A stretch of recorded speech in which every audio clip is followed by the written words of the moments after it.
Buenos días, amigos de Hoja Blanca. Aquí seguimos con una entrega más de las entrevistas pandémicas. Seguimos, no nos rendimos, pico y pala, intentando, bueno, pues acercaros a vosotros, los lectores, que sois la parte más importante de la ecuación, pues la otra parte de la ecuación que no es menos importante que vosotros, lamento deciroslo, que son los escritores. En este caso tenemos un verdadero invitado de lujo, que es José Ovejero. José, buenos días, ¿qué tal estás? Hola, buenos días. Pues estoy muy bien, Iván. Bueno, ¿Y tú? bien también, bien también. Eh, Quizá alguno de vosotros intentó la semana pasada ver la entrevista que intentamos hacer en directo con José, pero bueno, la tecnología no se alineó, perdón, con nosotros y hemos tenido que optar por la grabación, que es lo que de momento nos están funcionando. No descartéis que a medio plazo consigamos abandonar nuestra ganinería técnica y seamos capaces de retransmitir las entrevistas en directo, pero de momento, bueno, pues vamos al grabado, que es lo que más nos interesa, sobre todo poder hablar durante unos minutos con los autores y vamos a esperar que hoy no tengamos ninguno de los inconvenientes ni de las zancadillas que tuvimos la semana pasada. Bueno, presentando un poco a José, es un autor muy prolífico, pero además es que es muy polifacético, porque si os pudierais poner o echar un vistazo a su bibliografía como autor, ha tocado prácticamente todos los géneros. Ha tocado la novela, el ensayo, los cuentos, la poesía, el teatro. Luego dentro del ensayo tiene libros de viajes, tiene ensayos, digamos, de tipo social o literario. En fin, es un hombre todoterreno, ¿no? Por citaros solo algunas de sus obras más relevantes, pues por ejemplo son suyos los poemarios Biografía del Explorador o Mujer Lenta, que fue premio Juan Gilalbert en el año 2018. Es autor también de los ensayos Escritores delincuentes o La ética de la crueldad. Este fue premio Anagrama de ensayo. Es autor también de las obras teatrales Los políticos o La plaga, de libros de cuentos como Mujeres que viajan solas o Mundo extraño, que fue también premio Setenil en el año 2018, o novelas como Las vidas ajenas, Los ángeles feroces o Insurrección más humo, que es la que hoy nos ha traído aquí a hablar y de la que, bueno, empezaremos a hablar en los próximos minutos. José ha vivido buena parte de España y yo antes de empezar un poco a charlar sobre su última novela, sí que me gustaría saber un poco cómo fue esa experiencia de vivir fuera de España durante tantos años y de qué manera ese tiempo que has estado viviendo fuera de tu país te ha cambiado o te ha influido como, por supuesto, lo doy por hecho como persona, pero también como escritor. José, ¿qué nos puedes contar de eso?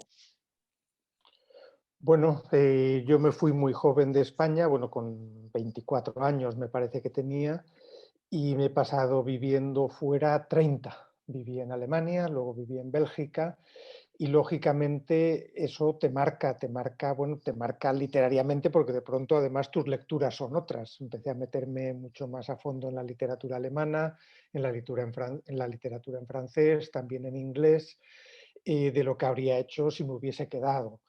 Pero además te cambia vitalmente, claro, tú tienes otra vida y de pronto me di cuenta de que mis personajes también eran viajeros, también era gente que estaba siempre fuera, vamos a decir, de su sitio previsto inicialmente.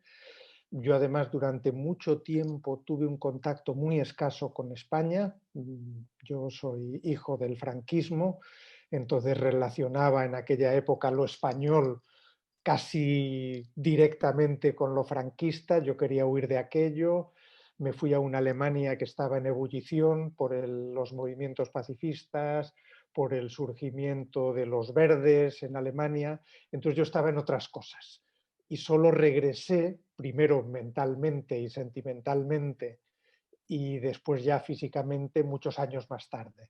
Entonces eso te marca una distancia con tu propio país, aunque siempre queda un vínculo. Aunque tú lo niegues, es como la familia, ¿no? Aunque tú reniegues de ella en algún momento, está ahí, ¿no? Te atrapa, te sigue, aunque solo sea por negación, y en algún momento tienes que revisar tu relación con ese origen tuyo.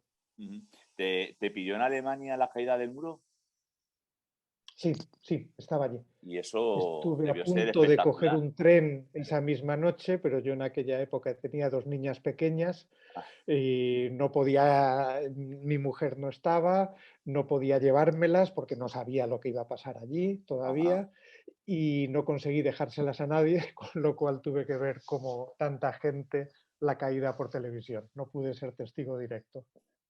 Tiene que dar coraje porque estando ahí tan cerca, que, bueno, los que lo vivimos desde España o desde otro sitio, pero estar allí tan cerca y no poder Sí, eh, acercarte debió ser bueno, algo... de todas maneras yo vivía en Bonn, o sea que estaba a unos cientos de kilómetros, Ajá, no era tampoco como sí, para salir corriendo y volver en una sí, no, hora, no era un pero viaje sí, a me Aranjuez, dio mucha vaya. rabia. Ujú, bueno, Sí, eso es.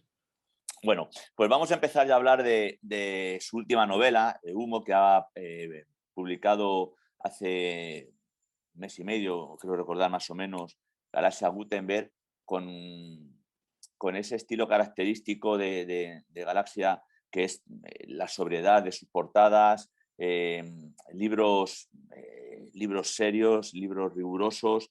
Es una editorial que tiene, bueno, pues como muchas de las editoriales que jalonan el panorama literario español, que tiene un sello visual característico propio, ¿no? Tú ves un libro de anagrama en una estantería, perdón, de anagrama, disculpadme, de Galaxia en una estantería y rápidamente identificas al sello.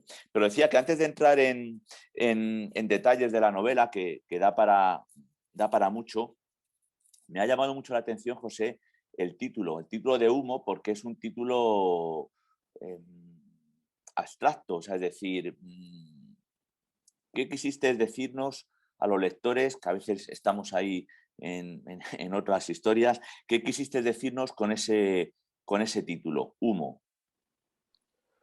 Pues en realidad el título es heredero de otro, porque la novela se iba a titular Enjambre, pero justo el año pasado se publicó una novela que se titulaba Enjambres, en plural en lugar de en singular, pero bueno, la diferencia no era tanta y no me pareció adecuado sacar un título tan similar. Uh -huh, Entonces, claro, Enjambres ya se refería, Enjambre, perdón, a una especie de amenaza que cae sobre la cabaña, porque la historia es la de una mujer que está con un niño y una gata en una cabaña en el bosque.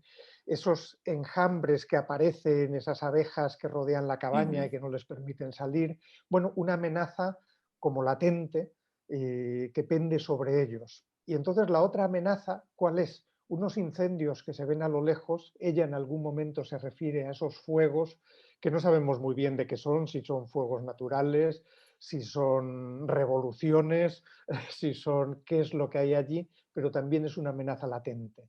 Entonces el humo es esa parte que no puedes aprender, que no sabes muy bien de dónde sale, pero que pende también sobre la vida en esa cabaña. uh -huh.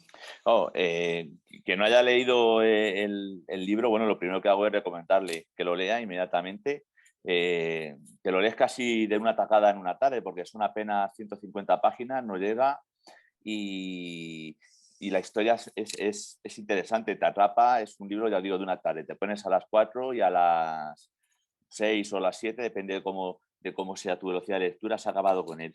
El inicio, desde luego, es muy desasosegante porque nos encontramos a los protagonistas, que son una mujer y un niño, que además no tienen nombre, nos encontramos en medio de un bosque sin ninguna explicación. Es decir, no sabemos por qué están ahí, no sabemos cuánto tiempo llevan ahí, no sabemos nada.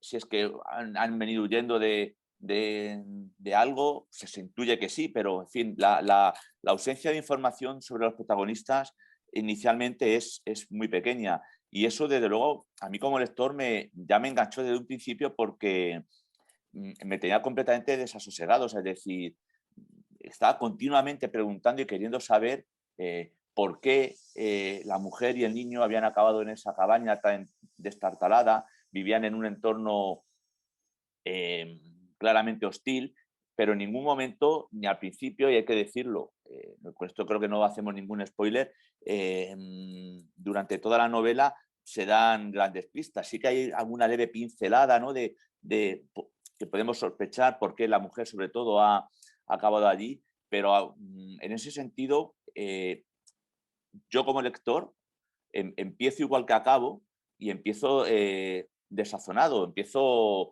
agobiado, preocupado. ¿Por qué tomas esa decisión, ¿no? De poner unos personajes sin nombre? Además, todos los personajes que salen en el libro, ninguno tiene nombre. ¿Por qué no tienen nombre los personajes, José? ¿Y por qué los pones en esa situación de entrada así tan violenta? Bueno, yo creo que desde el principio tuve claro que iba a ser una novela, vamos a decir, de situación. Lo que yo quería es que los lectores se metiesen en esa cabaña donde hay una mujer, un niño y una gata intentando sobrevivir. Y si empezaba a dar explicaciones del pasado, de por qué están allí, bueno, conseguiría que los lectores conociesen mejor a los personajes, pero también se saldrían un poco de la situación. No estarían sintiendo, estarían pensando, estarían intentando entender, estarían justificando. Y yo lo que quería era generar las sensaciones de estar allí dentro, de enfrentarse de alguna forma, aunque sea vicaria, a las mismas situaciones y crear una especie de burbuja a la que llegan interferencias del mundo exterior, pues un hombre que aparece por allí de vez en cuando y lleva provisiones y tiene una relación sexual con la mujer intermitente, merodeadores que aparecen por allí, también no se sabe muy bien qué quieren, si son violentos, si no, etcétera, etcétera. Pero esos son pequeñas interferencias, pequeños fogonazos, pero lo que a mí me importaba era la situación de la mujer, sobre todo, cómo está viviendo, cómo sobrevive, de dónde saca fuerzas, sentir su fragilidad ante una naturaleza hostil, etcétera, etcétera. Y dentro de esa situación, que al parecer ella ha buscado, aunque como dices no sabemos muy bien por qué, me parecía que está creando su propio mundo, que está escapando pues, de las instituciones, digamos, de la sociedad, desde el matrimonio a la forma en la que entendemos la maternidad. Ella, por cierto, no es madre del niño, el niño ha aparecido por allí también sin que sepamos muy bien de dónde Cierto. viene. Y en esa situación es bueno, los nombres no son necesarios, solo están ellos. ¿Qué más da cómo se llaman? De hecho, ya en un momento le dice al niño, me llamo Andrea, y luego dice, bueno, no es verdad, pero ¿qué importa? ¿No? Porque en ese momento en el que ella se está reinventando una manera de vivir sin dependencias, donde decide ella todo lo que puede decidir, salvo los límites que le impone la naturaleza y su propia necesidad, pues desaparecen otras como los nombres, como las relaciones estables, como incluso ella no se siente completamente responsable del niño.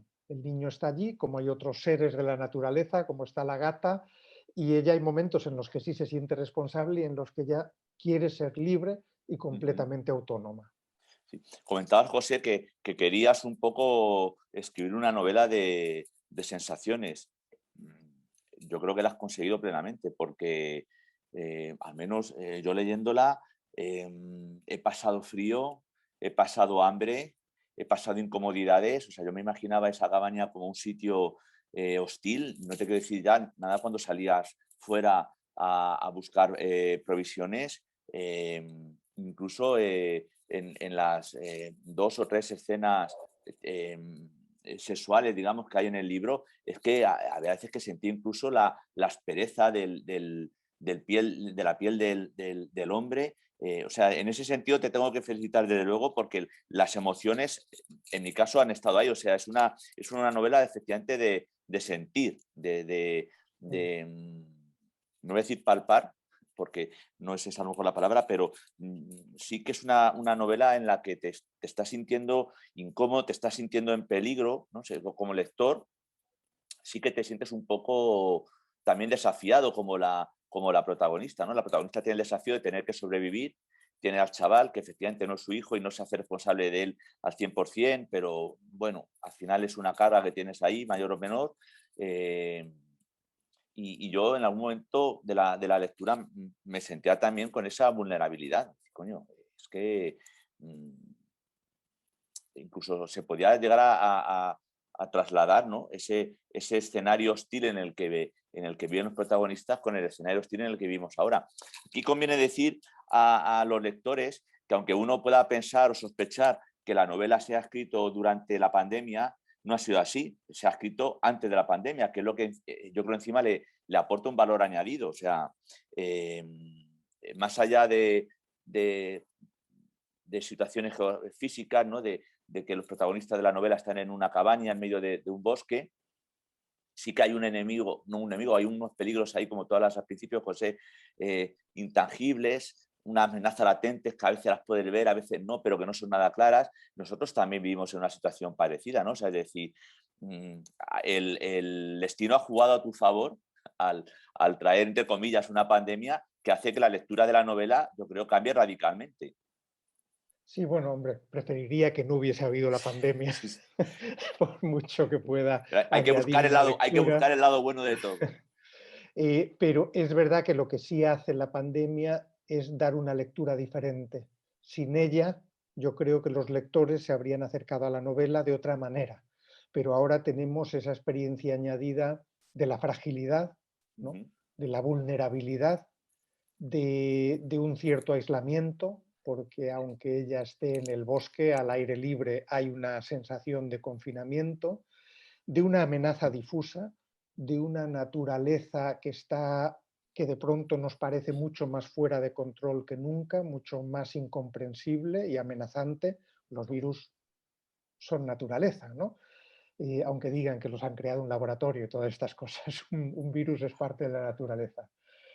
Eh, nos hemos vuelto más conscientes de que esa fragilidad llevaba ya un tiempo ahí, de que ha habido epidemias previas que no fueron tan graves, de que la naturaleza está descontrolada en el sentido de que se comporta de formas que no esperábamos, no solo por el calentamiento global, por comportamientos extraños, vamos a decir muy entre comillas, de las especies invasoras que llevan a tu propio país.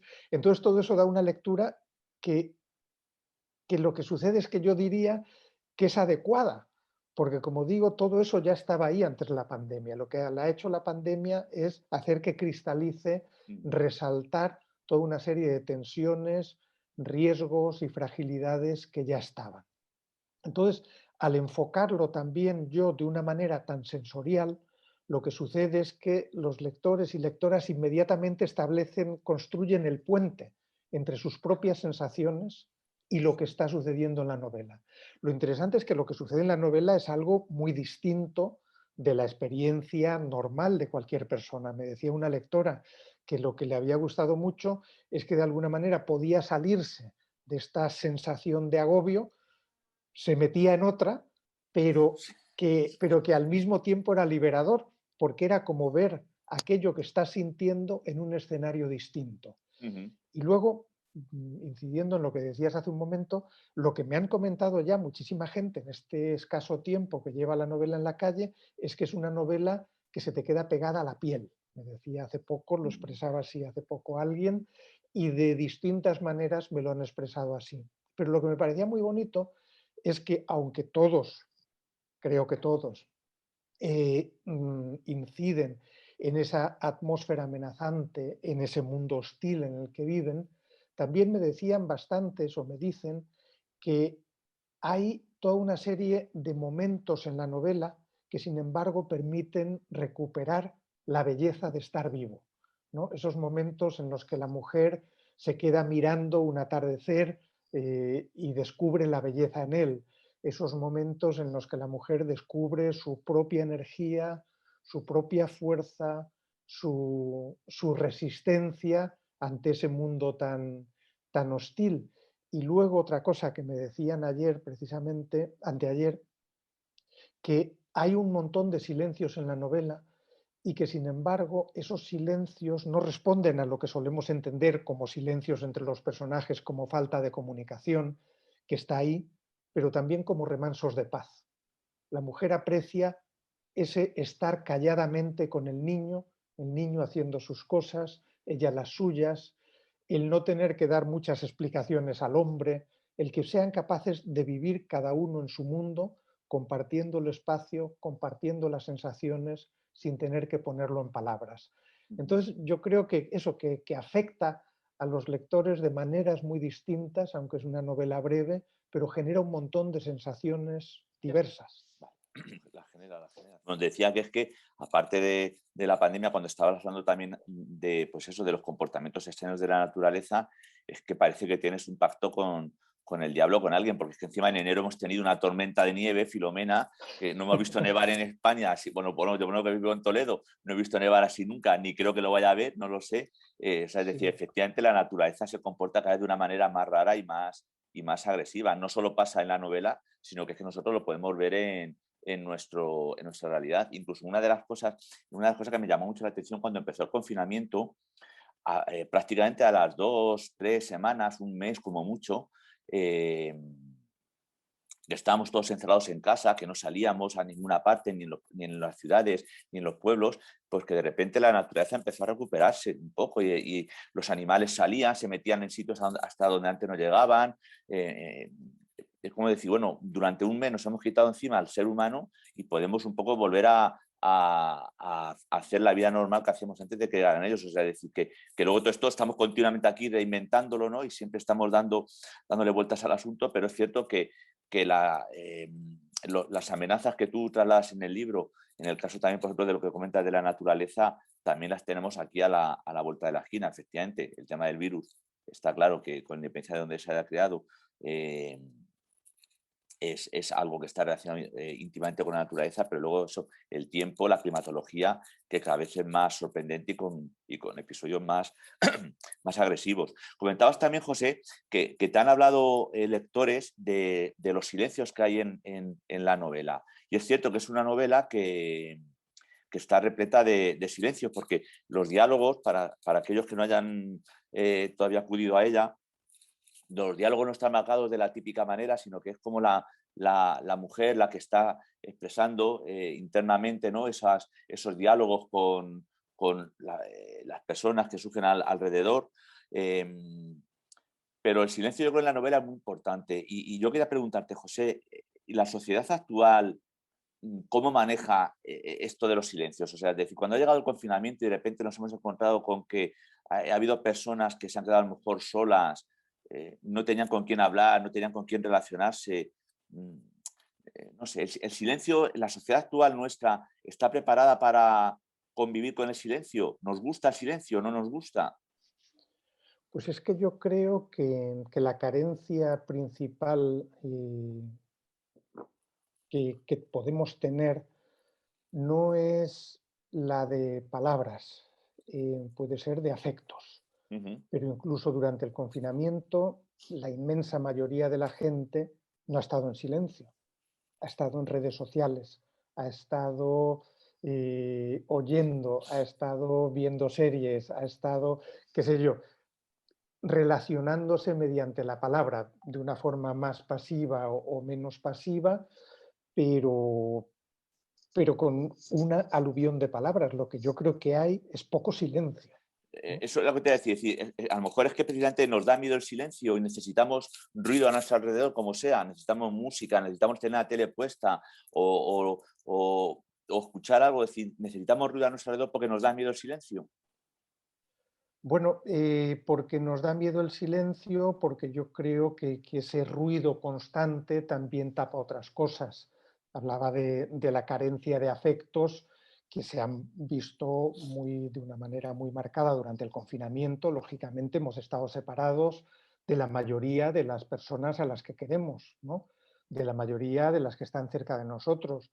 Pero también hemos construido, creo yo, una sociedad en la que mantener los afectos se ha vuelto mucho más difícil, porque vivimos en un mundo, digamos, en el mundo occidental, que exige de nosotros una disponibilidad permanente.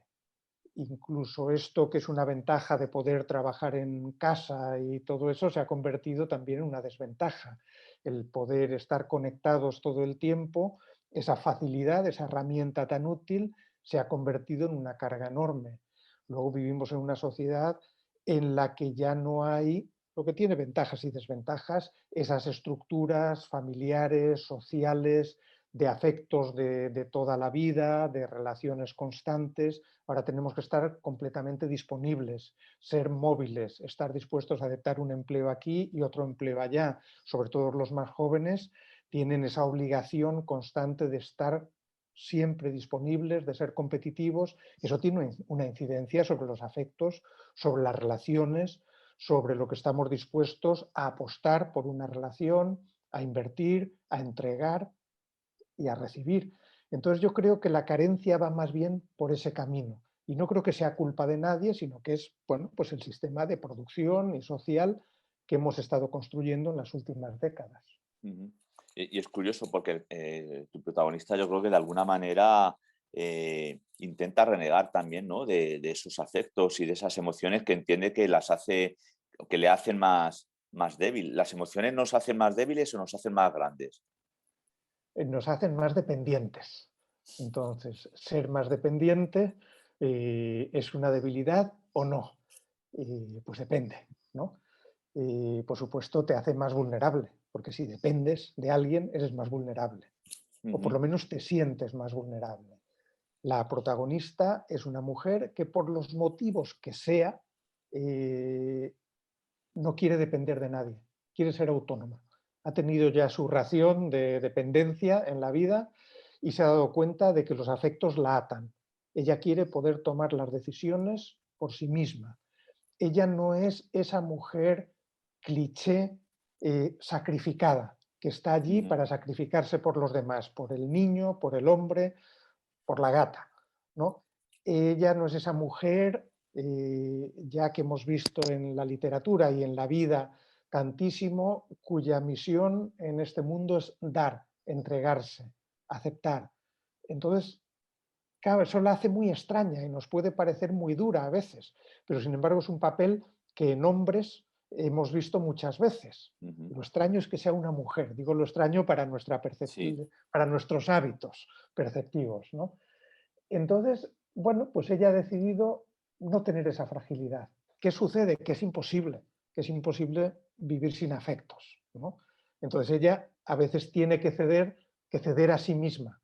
Ella no quiere sentirse, como decíamos, responsable del niño, pero hay momentos en los que no le queda otro remedio. Ujú. Ella no quiere siquiera sentir ternura por el niño, pero la siente. ¿Qué le vamos a hacer? Estamos construidos así, respondemos a ciertos estímulos, seamos hombres o mujeres, y es lo que le sucede. Fíjate que yo me imagino una pequeña pista que yo no había encontrado hasta que me lo dijo también un lector, que esta mujer, lo que pasa es que quien no lo hayáis leído, a lo mejor estoy complicando más las cosas, podría ser la protagonista de Insurrección, de mi novela anterior, que es una adolescente, Mm. Ana, que se rebela contra el mundo en el que vive, que se va a una casa ocupada, que se niega a aceptar ese futuro que le proponen sus padres de competitividad, de tener que ser la mejor, de tener que ser la mejor para acabar recibiendo un contrato basura, ¿no?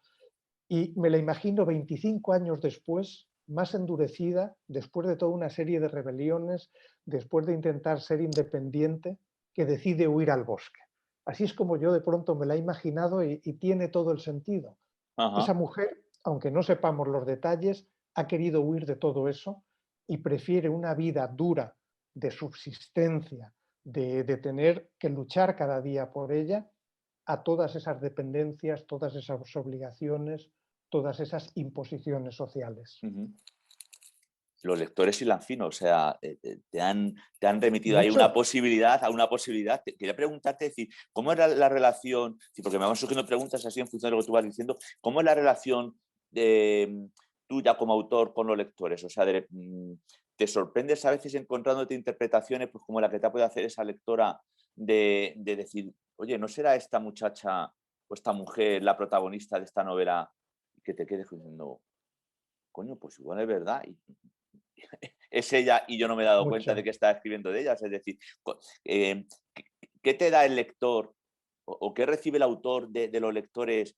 Que, porque parece que siempre es al revés, o sea, decir, que somos nosotros los que recibimos de vosotros. Vosotros escribís un libro y nosotros lo leemos, lo interiorizamos, lo hacemos nuestro, pero me imagino, esto es una relación al final de la que todo el mundo da y todo el mundo recibe. Entonces, ¿qué es lo que recibes tú de los lectores? No sé. Bueno, fundamentalmente quiero decir, el que te digan me ha gustado, no me ha gustado, etcétera, puede tener interés, pero el interés es más, digamos, de satisfacción personal, si ves que has gustado, pero no te enseña. Lo que sí te enseña es cuando de pronto se te acerca un lector y te establece ese puente, por ejemplo, con otro personaje tuyo.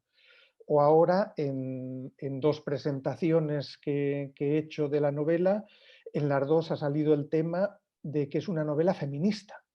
Claro, yo en ningún momento me había planteado que fuese una novela feminista. Quiero decir, yo no me pongo a escribir con la idea de defender una ideología, de defender una determinada tesis. Yo no hago novela de tesis.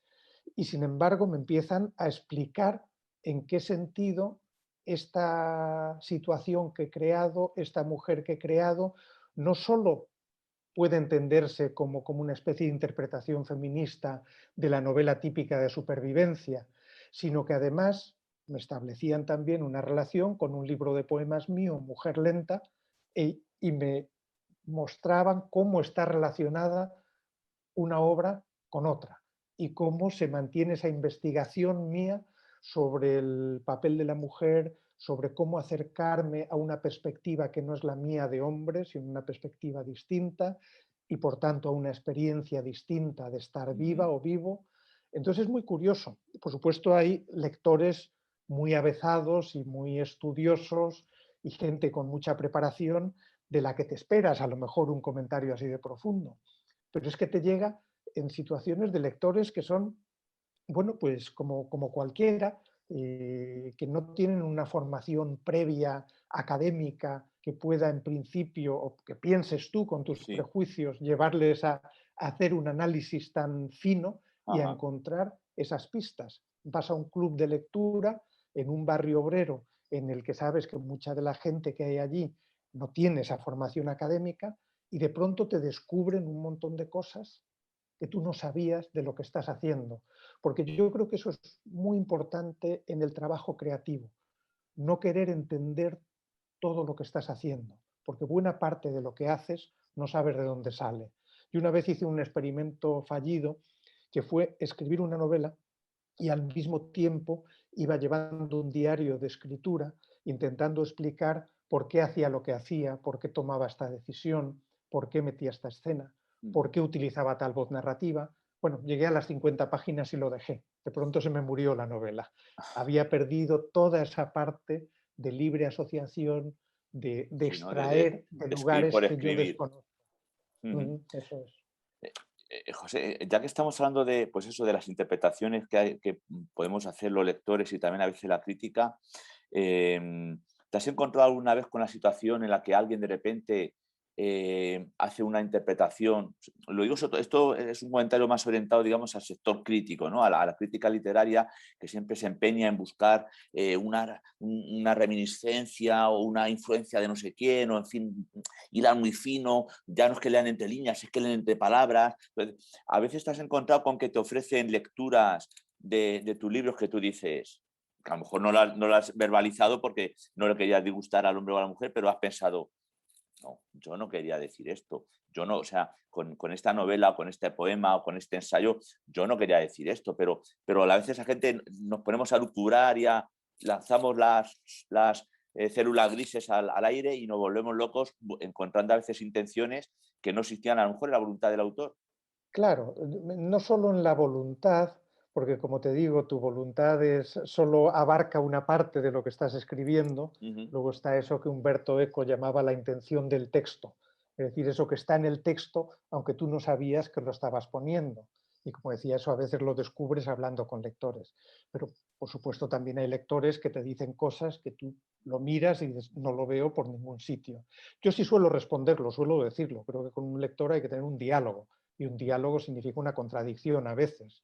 Entonces, cuando me hacen una interpretación de mi novela que yo no veo de ninguna manera, se lo digo. Digo, mira, yo no lo veo, no me Ajá. parece que eso esté ahí, porque además es que, lógicamente, cada lector es su propio mundo intelectual, afectivo, de expectativas y proyecta su propia experiencia Sí. sobre lo que tú haces. Una vez que se lee la obra, están las proyecciones del autor y están las proyecciones del lector. Y a veces esas proyecciones a ti te parecen descabelladas. ¿Qué le vamos a Ajá. hacer? Eso también se da. Ya, ya, ya. ¿Y cómo es ponerse en la mente de una mujer para escribir una novela? O sea, es decir, no esta, ya tienes varias en las que las protagonistas son mujeres. Sí. ¿Varía sustancialmente a la hora de escribir que el protagonista principal de tu texto sea un hombre o una mujer? Bueno, yo creo que cuando estás escribiendo estás metiéndote en la piel de personajes muy distintos que no son como tú.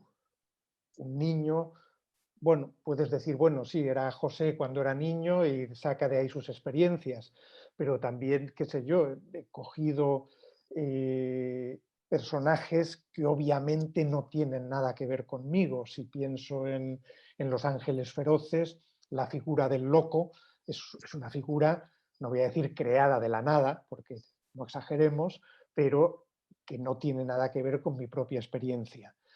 Cuando mi personaje es una mujer y sobre todo, no tanto cuando el personaje es mujer, sino cuando el libro está contado desde la perspectiva de una mujer, yo no establezco demasiadas diferencias en el sentido de que yo no creo que las mujeres y los hombres seamos tan distintos de nacimiento, de origen. Todas esas historias de los hombres son de Marte y las mujeres son de Venus, eso, perdóname, me parece una estupidez. Me parece una estupidez y además que no avala la investigación científica del cerebro de hombres y mujeres. ¿Qué sucede? Que lo que sí es muy distinto es la experiencia. Es decir, las expectativas a las que está sometida una mujer en general son distintas de las expectativas a las que está sometido un hombre. La experiencia social es distinta, los miedos son distintos, las amenazas son distintas, la relación con el poder es diferente. Es decir, todo eso tengo que tenerlo en cuenta cuando estoy escribiendo desde la perspectiva de una mujer. Pero al mismo tiempo, como te digo, mi trabajo en buena parte es el de un actor, es el de intentar sentir con mis personajes que a menudo son distintos.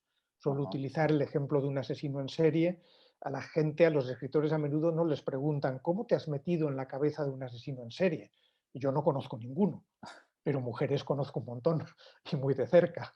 Sí, Entonces, sí. no me parece que sea un trabajo tan particular. Creo que le damos demasiada importancia a que un autor narre desde un punto de vista de una mujer o que una autora narre desde un punto de vista de un hombre. Yo creo que es parte del trabajo del escritor y ya está. Ajá. Muy bien. Volviendo un poco al libro, ya lo hemos comentado, eh,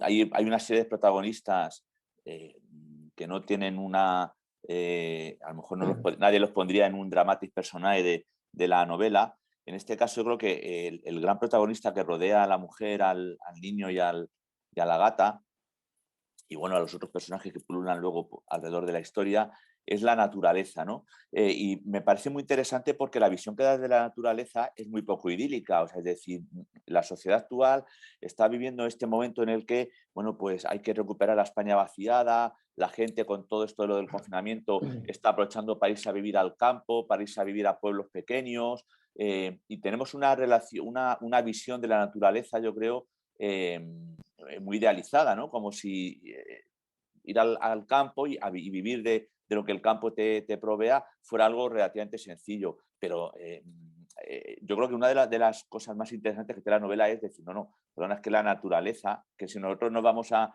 combatir con la naturaleza de tú a tú, le duramos 2 asaltos. Es decir, no eres complaciente con esta relación que establecemos ahora de, me voy a dar un paseo por el bosque y oigo los pájaros cantar y abrazo un árbol. No, no, es que la naturaleza en un momento determinado puede acabar con nosotros y la relación que aparece en el libro no es nada complaciente, ¿no? De hecho, les pone las cosas muy, muy, muy difíciles a los protagonistas. Realmente la naturaleza es... eh, no voy a decir que sea el enemigo porque no es el enemigo, pero ¿por qué pelea contra nosotros? Bueno, la protagonista, la mujer, en un momento dado, dice algo así como la naturaleza es ciega, la naturaleza no tiene un sentido, la naturaleza es. Es que a menudo intentamos personalizarla y hablamos incluso de la venganza de la naturaleza como si la naturaleza fuese un ser consciente que se venga de cómo la maltratamos, o la idealizamos y la convertimos en la diosa Gaia, a la tierra, también sintiente y pensante y con un sentido. Y yo creo que la naturaleza no tiene sentido, pues de la misma manera que creo que el ser humano tampoco lo tiene. Está ahí y es poderosa. Entonces, precisamente por eso, yo creo que el proceso de civilización ha sido un proceso de escaparnos de eso que podríamos llamar la dictadura de lo natural, la imposición de una fuerza que es mucho mayor que la nuestra. Bueno, por eso tenemos casas con calefacción, por eso tenemos un montón de cosas precisamente para escaparnos de esa dependencia. Lo que pasa es que en ese proceso de civilización hemos destruido buena parte de la naturaleza. Y cuando ahora hablamos de naturaleza, a lo menudo nos estamos refiriendo a algo muy distinto, que es el campo o que es el paisaje. Pero yo soy uno de esos que se han huido de la ciudad y se han ido a un pueblito en la montaña. Pero yo soy consciente de que no vivo en medio de la naturaleza.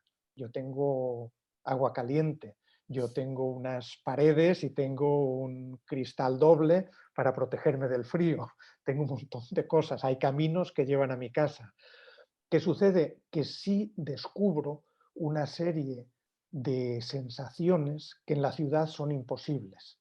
En la ciudad hay un muro de sonido, hay una continua sucesión de estímulos, hay eso que se ha reflejado en la novela pues, de los años 30, de los años 40, esa especie de simultaneidad, mientras que en la naturaleza, efectivamente, o en esa naturaleza un poco domesticada en la que vivo, te encuentras con el silencio, te encuentras con el canto de los pájaros, te encuentras con un silencio de fondo en el que van ocurriendo pequeñas cosas. Y eso cambia tu manera de estar, tu manera de respirar, tu manera de moverte. Entonces es un descubrimiento interesante, que no hay que idealizar en exceso, porque efectivamente si tenemos que vivir de aquello, la cosa se vuelve más complicada. Es decir, yo tengo un pequeño huerto y maldigo la naturaleza cada poco tiempo porque me manda una helada cuando de pronto el peral ya ha florecido y se carga toda la cosecha de peras del año, porque me manda una plaga de hormigas o de orugas o de etcétera, etcétera. La naturaleza tiene una fuerza y Ajá, una variedad sí. que, con la que yo no puedo competir. Además, intento no utilizar medios plaguicidas y demás, y es tremendo. Como hay una película muy bonita que es El problema con la naturaleza, o El fastidio de la naturaleza, se titula, que cuenta la historia inventada de un filósofo inglés que había hablado de la belleza y de la estética y se decide ir a la naturaleza a encontrarse con todo eso de lo que ha hablado. Y lo que sucede es con que se encuentra con una naturaleza que no le gusta nada, que no le convence, que por fin se alegra cuando dice por fin paredes, porque llega a una cabaña y se encuentra con algo que entiende, que domina, que controla. Y una de las frases que dice es, este es el problema de la naturaleza, es tan insistente, porque las hormigas se le están subiendo todo el tiempo por encima, y es eso, la naturaleza es insistente en ese sentido de que no para en ningún momento, sino que hace cosas que a menudo te desbordan por completo. Yo cuando la gente discutes con ellos de que si cuidamos el planeta lo dejamos de cuidar, que si nos estamos hablando de la naturaleza, yo además como argumento les doy, no sé si estoy acertado o no, digo, es que yo creo que los primeros, no los primeros, los únicos interesados en mantener el planeta bien somos nosotros, digo, porque la Tierra tiene, no sé, 1 millón o 2 millones de años, o no sé los millones de años que tiene, digo, y si nosotros desaparecemos, la Tierra va a seguir ahí, tardará luego 200.000 años en recuperarse, no tiene prisa. No tiene piso, es decir, el peligro es para nuestra asistencia aquí, es decir, si nosotros tenemos que autoextinguirnos, nos autoextinguiremos porque somos así de inútiles, pero el planeta pues tomará su tiempo, que esos tiempos en su escala de vida pues será a lo mejor tomarse un café y en 200.000 años, una vez que el hombre haya desaparecido de la Tierra, el planeta volverá a lo mejor ser lo que era, yo que sé, hace medio millón de años o no tengo ni idea, ¿no? Pero que el peligro realmente yo creo que somos nosotros, es lo que tú dices, o sea, la naturaleza es insistente, a pesar de todo, yo creo que no la podemos doblegar. O sea, más pronto o más tarde nos terminará ganando. Nosotros podemos pensar que no, que le vamos comiendo terreno, pero yo creo que lo que habría que intentar es llegar a ese espacio en el que la respetamos y no la intentamos destruir, como tú comentabas, pero yo creo que siendo conscientes que en un combate tú a tú no tenemos nada que hacer. A pequeña Sí, escala y a gran escala me da la sensación. mm, sí, lo que pasa es que tú fíjate, yo lo llevaría un poco más lejos, llevaría un poco más lejos esta idea que mencionas de que es en nuestro propio beneficio eh, respetar la naturaleza. Lo que pasa es que cuando hablamos de que hay que conservar la naturaleza porque nos beneficia, porque podemos disfrutarla y tal, estamos estableciendo ya una relación utilitarista de, Ujú. bueno, yo respeto la naturaleza porque la voy a utilizar para mis propios fines, ¿no? Turísticos, claro, ¿quién quiere ir a un río y que esté ese río completamente lleno de mugre, ¿no? Te duele, quieres ir a un río limpio. Pero yo lo que creo que deberíamos hacer, pero por un utilitarismo distinto, para establecer una relación distinta con el mundo, es decidir que no tenemos por qué explotarla toda, que la naturaleza, que podemos respetar grandes porciones de ella, pero no para ir a ella a disfrutarla, sino para no ir a ella. Estaría bien crear reservas naturales, pero no para ir como las Galápagos de a pocos, sino para no ir, No ir nunca. para decir, bueno, pues no tengo por qué dominar el mundo, no tengo por qué ponerlo a mi servicio. Es por conseguir una sensación diferente de estar en el mundo, de Sí, ser sí. persona, de decir, Pero ya sabes cómo es el necesito ser solo humano. una O parte. sea, nosotros yo creo que nos mueve el interés, a unos más, a otros menos, pero nos mueve el interés y esa relación me cuesta que seamos capaces de madurarla tanto, no lo sé. Hay una novela, no sé si la has leído, yo la leí hace un par de años y me pareció maravillosa, es de lo mejor que he leído en mucho tiempo. Creo que el título era Nuestra casa en el bosque o Nuestra cabaña en el bosque, es de la editorial Volcano y la autora es una autora danesa, Andrea Helskov, algo así, no recuerdo ahora, es que el nombre de ella No, es no la complicada. conozco. Pues a ver, no es novela, no es novela, es de esto que hablamos ahora de autoficción, que ya no sé si es ficción, no lo es, o sea, cuenta la historia de, pues ella está divorciada, vive con un tipo en pareja, tiene 4 hijos, 3 mayores de entre 12 y 16 años y uno pequeño que debe tener cuando empieza el libro, no sé, debe tener a lo mejor 2 años o una cosa así. Y deciden irse a vivir a un bosque en medio de Suecia, ahí, pero que además es algo que digamos que ella tiene su blog y que no es una butada, o sea, es algo que ella hizo en la realidad. Y Ujú. el libro es fantástico porque te muestra que esa idea que todo el mundo alguna vez hemos tenido, ¿no? De no de irnos a vivir al campo, como dices tú, de no, me voy a ir a mi pueblo donde a pesar de todo sigo teniendo unas ciertas comodidades, sino no, me voy a prácticamente a vivir lo más parecido que el hombre hoy en día puede estar viviendo inmerso en la naturaleza, que es a crearme yo mi cabaña, sin agua, sin un baño, sin alimentos garantizados, con un camino que tengo que desbrozarme todos los días porque nieva o llueve o hay barro, en fin. El libro está, bueno, el libro me parece maravilloso porque plantea mil cuestiones, pero además porque nos muestra una relación con la naturaleza en la que decir, eh, pues eso, es decir, es que la naturaleza no es, me voy a vivir a un pueblo de la Sierra de Ávila, a un pueblo de la Sierra de Madrid o a un pueblo de los Montes de Toledo, no, no, es que si queremos vivir en comunión, digamos, brutal o 100% con la naturaleza, no somos conscientes de lo que estamos diciendo. No podríamos. Entonces, es una novela que me permito el lujo de no recomendarte a ti, pero sí recomendar Sí, claro. bueno, a ti también, vamos, Ujú. pero sobre todo a los lectores, porque habla de muchísimas cosas y ahí las relaciones de decir, bueno, en ese momento en el que de repente todo el mundo tenemos como súper idealizada la vida en nuestra relación con la naturaleza y queremos volver a recuperar esa esencia que se supone que tuvimos, pues este libro te aterriza y te dice, vamos a ver, piénsate bien lo que quieres hacer, que una cosa es que te vayas a vivir a 70 kilómetros de Madrid o a 200, pero sigues teniendo tus comodidades, sigues teniendo tu teléfono, tu luz, tu agua caliente, tu cocina, pero otra cosa es irte a, si no, no, me voy a montar una cabaña y tengo que acabar antes de que lleguen las nevadas y tengo que a ver qué planto. Entonces, es una novela muy interesante, ¿no? Eh, bueno, el libro, igual la gente que nos esté escuchando pensará que el libro, a pesar de todo, es un libro un poco, no sé, tristón, porque es duro, porque pasan muchas cosas en muy poco tiempo y no todas son buenas, pero hay un capítulo que a mí me gusta mucho, es un capítulo muy cortito que deben ser como 2, 3 páginas a mitad del libro, en el que la protagonista, la mujer, empieza a repasar las cosas que le hacen felices, que le hacen feliz a ella, las cosas que le hacen sentir bien. Y es una enumeración de pequeños detalles, ¿no? De decir, no me hace feliz ganar 200.000 euros todos los años, o tener un ático en Gran Vía, o tener el último coche de no sé quién, o el último iPhone 40. No, no, no, o sea, que lo que me hace feliz es tomar una cerveza contigo, dar un paseo por el campo, que me haga una caricia. Es decir, que la felicidad la tenemos en pequeños momentos que nos rodean y que yo creo que totalmente los despreciamos. ¿Tú crees que la sociedad actual sabe valorar esos pequeños detalles, esos momentos que pasan a veces y no nos damos cuenta que los tenemos, que pasan delante de nuestra mirada? ¿Somos capaces de apreciar eso, el primer trago de una cerveza fresquita, el bocado de un bocadillo de jamón bueno? ¿Somos capaces de apreciar y de disfrutar esos detalles? ¿O vivimos ahí obsesionados con la felicidad, con querer, con acumular?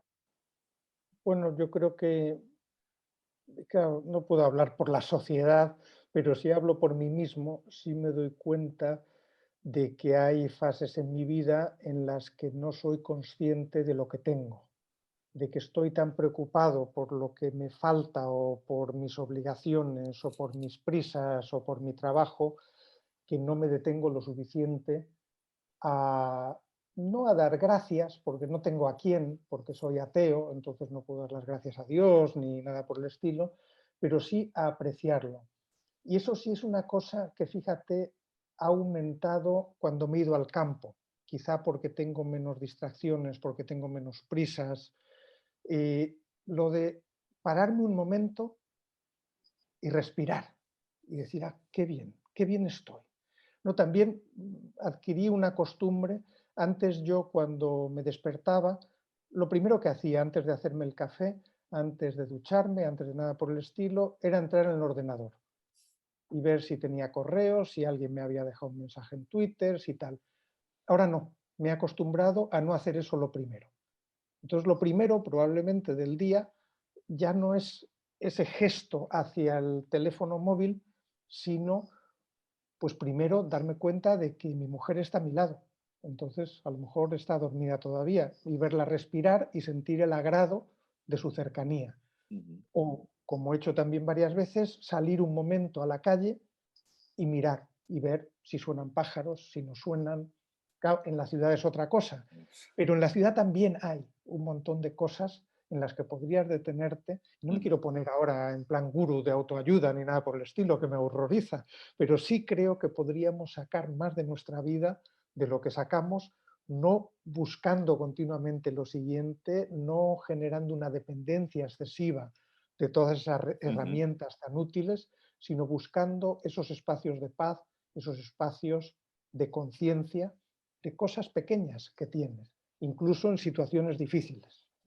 Es que yo creo que esos espacios de paz, como tú bien dices, hombre, quizás sea más fácil encontrarlos en unos sitios que en otros, pero en una gran ciudad Claro, se pueden encontrar también. Yo recuerdo haber leído hace poco un tuit de James Rhodes. Lo he pronunciado como lo he pronunciado, yo no hablo inglés bien, entonces no sé cómo se dirá.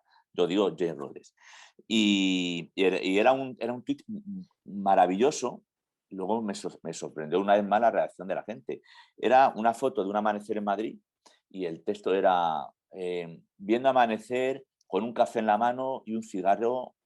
¿Qué más puedo pedir? Algo así como, y ya está, era una cosa en la que tú dices, coño, en ese momento esa persona ha mandado la foto, ha querido compartir con nosotros ese momento de disfrute en el que no hay nada que te está perturbando, en una ciudad monstruo como puede ser Madrid, y me sorprendió la violencia con la que fue contestada esa imagen por gente en Twitter llamándole absolutamente de todo, sacando temas que no tienen nada que ver a colación de vete a tu país, no sé, en fin. Un tipo que ha hecho una foto y ha dicho que a gusto viendo amanecer, el sol saliendo, un café y un cigarro. Y ya está. O sea, no ha dicho nada más, no ha dicho me gusta.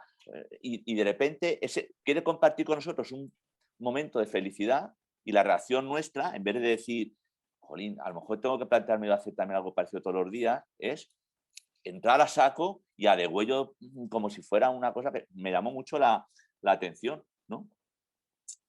Que ya esto nos daría para otro debate, para otra entrevista, es el tema de las redes sociales y de, bueno, en fin, la violencia que se destila en esos comentarios muchas veces ha parado, yo creo, en el anonimato. Es decir, si tú tuvieras si tú mandas, no sé, subes un tuit a X y yo contesto una barbaridad, habría que ver si te tengo cara a cara en un bar o en la calle si te diría esa barbaridad, o a lo mejor la matizaría de mil maneras, ¿no? Pero bueno, yo digo que no quiero abrir el melón de las redes sociales Eso porque lo dejamos para otra vez. entonces no vamos a acabar. Sí que quiero ir acabando Bueno. ya, porque me imagino que tendrá muchas cosas que hacer.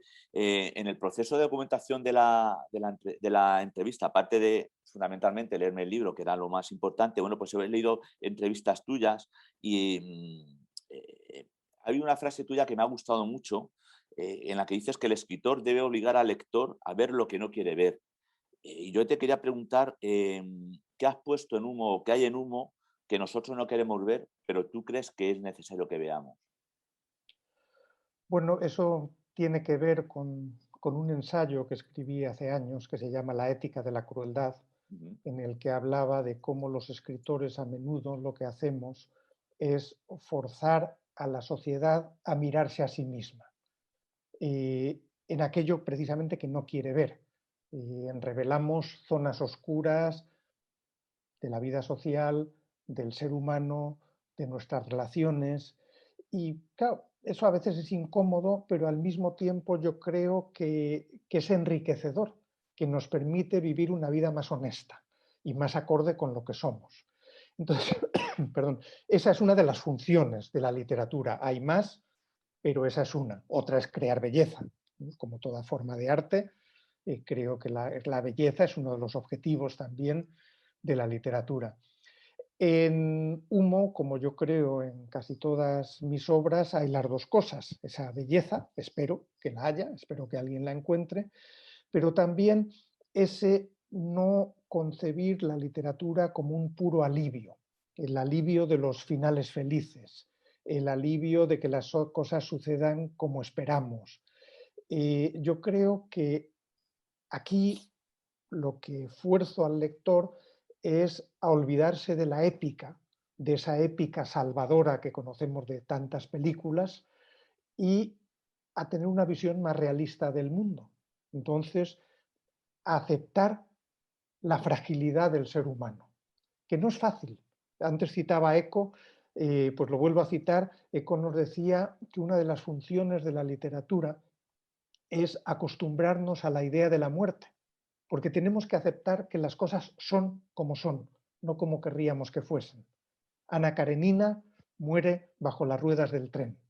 Y a lo mejor nos gustaría que no sucediese eso, que sucediesen otras cosas.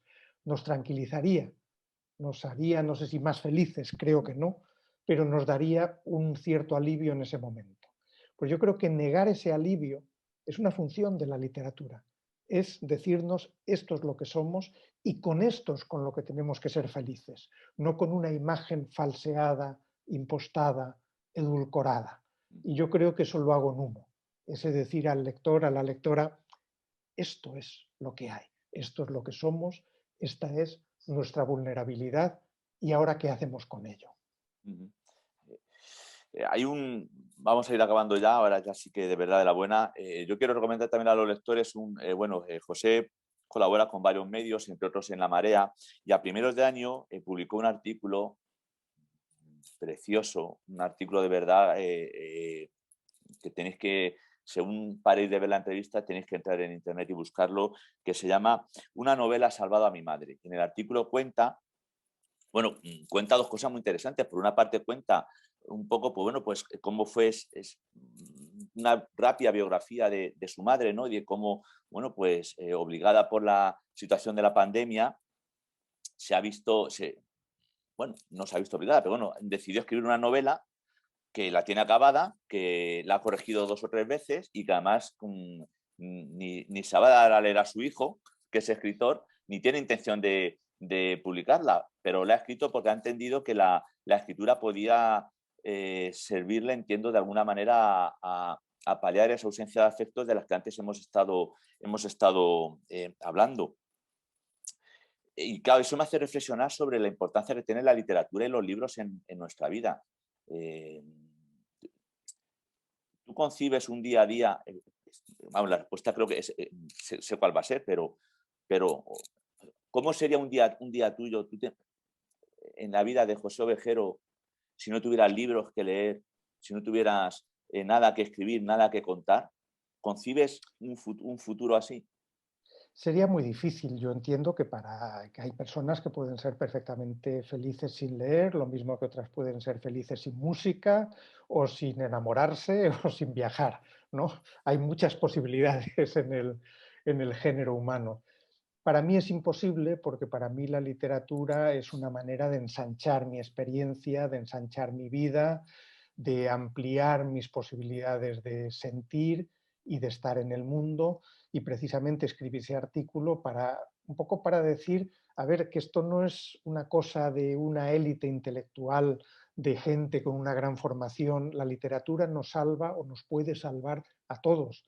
Mi madre es una mujer que apenas pudo ir a la escuela, eh, y que sin embargo pues ha leído, y ahora en esta situación tan difícil, bueno, con el confinamiento, mi padre murió también en esos meses, de pronto ha encontrado ese refugio, no ya solo de leer, sino de ponerse a escribir, es decir, de dar salida a emociones propias y de poder crear mundos propios. Sin ningún interés por publicar, ha escrito a mano, ha hecho 3 versiones de la misma novela, volviéndola a escribir a mano, y ahí está. No, no la he convencido todavía de que me lo enseñe y lo respeto, tampoco voy a insistir. Ella lo ha hecho con una función que no es la de ahora, a sus 80 y tantos años, convertirse en escritora profesional, sino que lo ha hecho por eso que debería estar en la base de toda carrera de escritor, por esa necesidad de mirar el mundo, de sentirlo y de expresarlo.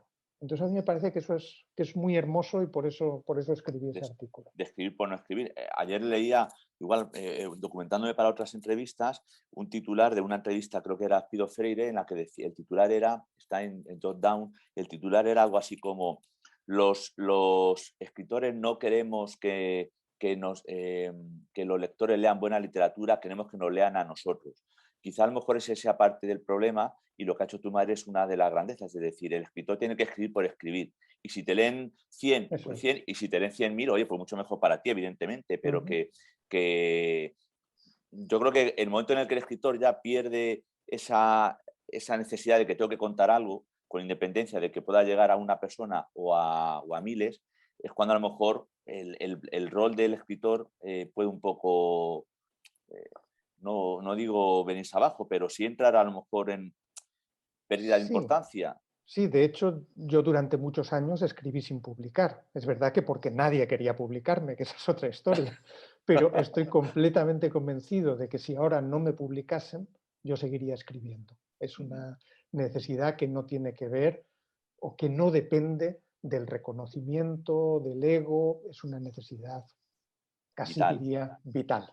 Bueno, Por último, en este artículo, que ya digo, vuelvo a recordar, a recomendar a la gente que lea, hablas también de Nino Ross, que es un superviviente del holocausto judío, eh, o el holocausto nazi. Nunca sé cuál es la expresión correcta, si es holocausto judío o holocausto nazi. Ahora que lo veo aquí escrito, me hago esta reflexión.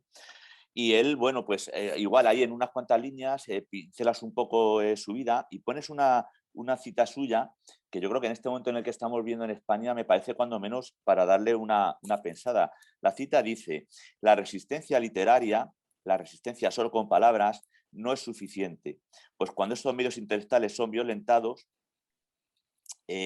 con armas reales, también han de liberarse por medios de armas reales. Entonces, en esta época en la que estamos viviendo, con estas algaradas que está viendo a diario en las grandes capitales del país, realmente la situación requiere que digamos, la juventud, ¿no? Porque parece claro que el movimiento está liderado, aceptado o equivocadamente, por los jóvenes del país. Es la única manera que tienen ya de poder expresar y sacar fuera de sí esa disconformidad con el mundo con el que viven, o la situación todavía no sería tan dramática o tan tensa como para tener que llegar a esa situación. Y no les queda otro camino que hacerlo como lo están haciendo. Bueno, yo creo que Nico Ross tiene razón. Fíjate, esta es una de esas personas que conseguía extraer felicidad a través de la lectura, incluso en el campo de concentración, ya que hablábamos antes de cómo extraer esa felicidad y esa satisfacción incluso en momentos difíciles. Lo que pasa es que él tenía claro que la literatura, las palabras no bastan. Y yo entiendo que en una sociedad que condena a una parte considerable de los jóvenes al paro, tenemos un 40% de paro juvenil en España, y a trabajos precarios, siempre con buenas palabras y con grandes valores y con promesas de democracia y de libertad y no sé qué cosas, yo comprendo la impotencia y la rabia. Que tenga que expresarse así o no es un tema demasiado complejo como para intentar resolverlo aquí en un minuto. Pero esa rabia, esa impotencia, o le concedemos la importancia que tiene y o buscamos las causas en cómo estamos organizados, o no va a disminuir, no va a desaparecer, sino que se va a volver más violenta. Hombre, es que es evidente, igual nos puede gustar más o menos lo que vemos a diario, a mí de luego me gusta poco, pero es evidente que hay un malestar y ese malestar no puede mirar hacia otro lado. O sea, tienes que atenderlo, tienes que ver de dónde surge, con independencia, pues como tú comentabas, de que, bueno, pues la manera que tengan de exteriorizar, ¿no? Esa, ese malestar, pues sea la correcta o no. Voy a dejarte ya, José. Quiero agradecerte de verdad estos minutos que nos has dedicado a la librería Hoja Blanca, porque para nosotros, bueno, pues es importante. Antes decía, en algún momento de la entrevista comentaba que yo creo que de todo hay que hacer, de la necesidad hay que hacer virtud, y bueno, no vamos a decir ahora que el confinamiento sea una maravilla y que el coronavirus sea algo estupendo, ponga usted un coronavirus en su vida, no. Pero bueno, yo creo que si algo bueno ha tenido, alguna de las cosas buenas, a mí me gusta siempre buscar el lado bueno después de las cosas, es que pues este tipo de encuentros ahora son más factibles que antes. Si yo quisiera que tú vienes a la librería, tendrías que venir desde tu pueblo a Madrid, de Madrid a Toledo, ver que en la agenda si se puede cuadrar, no cuadrar, en fin, habría sido una verdadera locura. En cambio ahora, bueno, pues que efectivamente tenemos un derecho fundamental como es el de la movilidad, pues un poco limitado, bueno, pues podemos tener encuentros que nunca van a ser igual de interesantes, ni de cálidos, ni de afectuosos como si hubieran sido presenciales. En eso yo creo que estamos de acuerdo, pero yo creo que los lectores siempre van a valorar tener la oportunidad de escuchar a un gran autor, y esto es una de las cosas que yo creo que ahora sí que podemos aprovechar, ¿no? El decir, bueno, ahora podemos hablar con los autores, hablar con un autor tiene que ser más sencillo que fuera hace un año o año y medio, y bueno, no sé lo que nos durará esto, Bueno, pero bueno. pero un día lo haremos presencial Sí, también. sí, sí, sí, no, no, esto es por Muy supuesto, bien. las puertas de la librería las tienes abiertas para que en cuanto puedas te dejes caer por aquí y podamos disfrutar de un café o de lo que sea menester. De acuerdo. Agradecerte de nuevo los minutos que nos has dedicado, la atención que has tenido con nosotros, la amabilidad que has mostrado desde un primer momento, desearte todo lo mejor en el futuro y toda la suerte con esta pequeña gran novela, pequeña porque son, ya os digo, 150 páginas, pero grande porque tiene mucho contenido que rascar y que nos va a hacer ver la vida seguramente de una manera diferente. Muchas Muy gracias, bien. José. Pues nada, a ti. Y Hasta nada, pronto. a los amigos de Hoja Blanca nos veremos, no sabemos cuándo, no sabemos dónde, no sabemos con quién. Hay que mantener aquí las incertidumbres activas, pero una cosa os puedo garantizar, volveremos con más entrevistas pandémicas. Mientras tanto, cuidaros porque no hay que bajar la guardia. Muchas gracias a todos y nos vemos. Hasta luego.